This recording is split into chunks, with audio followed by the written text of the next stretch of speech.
Clean the sealing surfaces in the receiver and discharge valve.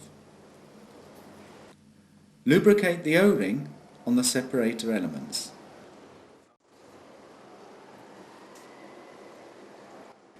Install the new separator elements NT5615 by hand.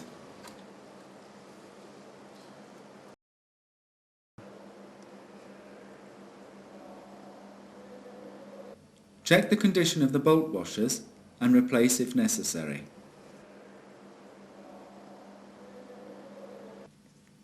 Install the support bolts, checking that the notch in the end of the element is aligned.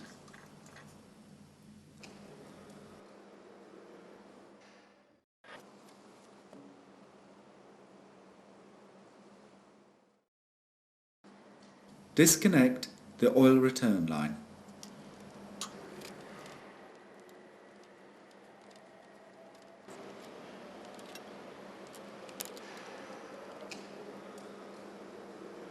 Clean the orifice plate in the return line by blowing into the orifice plate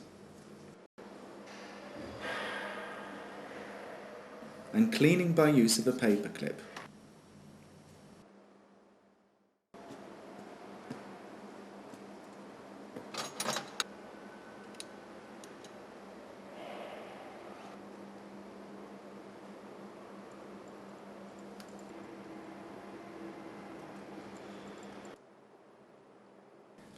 Install the discharge valve in accordance with the mounting procedure for the discharge valve. Change the settings in the DigiPilot to correspond with the next separator element change, 3000 hours.